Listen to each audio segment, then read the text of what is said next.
Hello everyone, welcome back to our channel. ఈరోజు మనం ఎంతో హెల్దీ అండ్ టేస్టీగా ఉండే ఆమ్లా పచ్చడి అంటే ఉసిరికాయ పచ్చడి ఎలా తయారు చేసుకోవాలో చూద్దాం. ముందుగా మనం ఈ ఆమ్లాని మంచిగా శుభ్రంగా కడుక్కోవాలి. శుభ్రంగా కడుక్కున్న తర్వాత మనం వీటిని ఒక జాలి గిన్నెలో పెట్టేసుకోవాలి. జాలి గిన్నెలో వేసేసుకొని కింద అదే పెద్ద గిన్నె తీసేసుకొని దాంట్లో వాటర్ ఫిల్ చేసుకొని ఈ ఆమ్లాస్ని అయితే మనం స్టీమ్ చేయాలండి.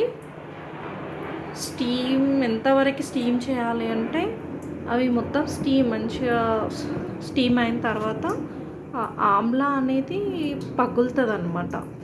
సో అవి పగిలేంత వరకు మనం వాటిని స్టీమ్ చేయాలి. ఫైనల్గా ఉడికిన తర్వాత ఇగో ఇలా వచ్చేసిందండి.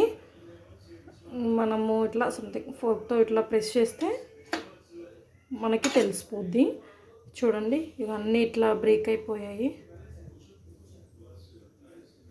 సో ఇంకా ఇలా అవ్వగానే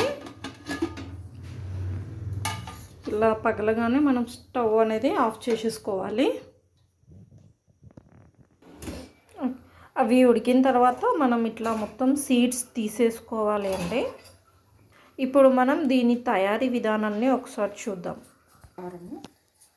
దీనికి కావాల్సిన ఇంగ్రీడియంట్స్ అండి, మేమైతే 3 మ్యాంగో రెడ్ చిల్లీ పౌడర్ తీసుకున్నాము. అదైతే చాలా టేస్టీగా ఉంటుంది అండ్ కలర్ఫుల్గా ఉంటుంది అని చెప్పేసి 3 mango red chilli powder and salt and మెంతి పొడి అండ్ ఆవా పొడి, ఎల్లిపాయలు, గ్లాసెడ్ ఆయిల్ అండి. మేమైతే ఒక కేజీ ఆమ్లా తీసుకున్నాం. మేమైతే కేజీ ఆమ్లాకి మనము వాటర్ తాగే గ్లాస్ ఉంటుంది కదా, దాంతో అయితే ఓకే కేజీ ఆమ్లాకి మేమైతే ఈ కప్పుతోటి 1.5 ఆయిల్ తీసుకున్నామండి. 100 గ్రాములు. 1/2 కేజీ వచ్చేసి కారము, 300 గ్రామ్స్ వచ్చేసి ఉప్పు అండి. అవి రెండో ఒక దగ్గర మిక్స్ చేసేసి మంచిగా కలిసేట్టుగా కలుపుకోవాలి. దాంట్లోకి ఒక టేబుల్ స్పూన్ వచ్చేసి మెంతి పొడి వేయాలి.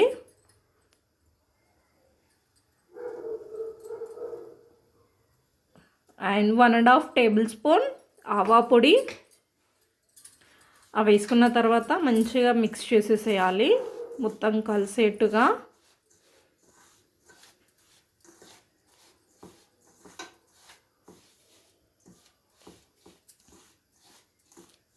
ఇది మిక్స్ చేసేలోపు మనకి ఇక్కడ ఆయిల్ వేడవుతూ ఉంటుంది.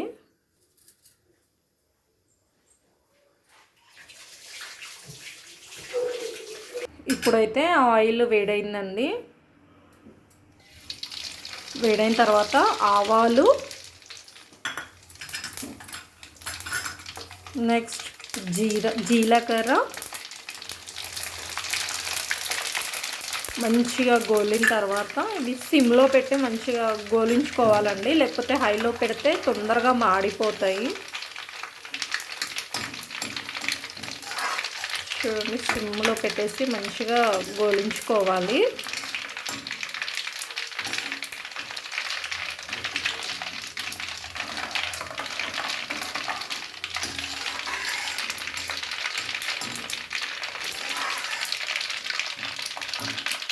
గోలాయండి ఇవి ఆవాలు జీలకర్ర అయితే గోలాయి ఆల్రెడీ. ఇప్పుడు ఈ వెల్లుల్లి పేస్ట్ అండి, ఈ వెల్లుల్లి పేస్ట్ వేసేసుకోవాలి. ఇది వేసేసుకోగానే మనం తొందరగా ఆఫ్ చేసేసుకోవాలి, లేదంటే అది మాడి అంత టేస్టీగా ఉండదు.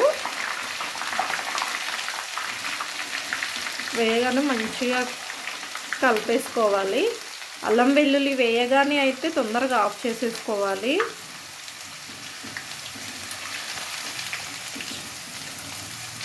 చూడండి, ఇంకో ఇట్లాగైతే వచ్చిందండి.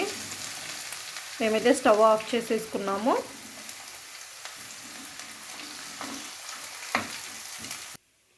అండ్ ఇందులోకి కొంచెం ఒక 1/2 టేబుల్ స్పూన్ అయితే పసుపు వేసుకోవాలండి.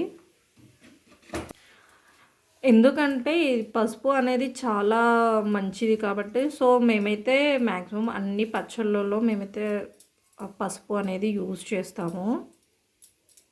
ఇవి సీడ్ తీసి పెట్టుకున్నాం కదా, ఇవైతే మొత్తం చల్లగా అయిన తర్వాత ఈ పౌడర్లో అయితే మనము వేసేసుకోవాలండి.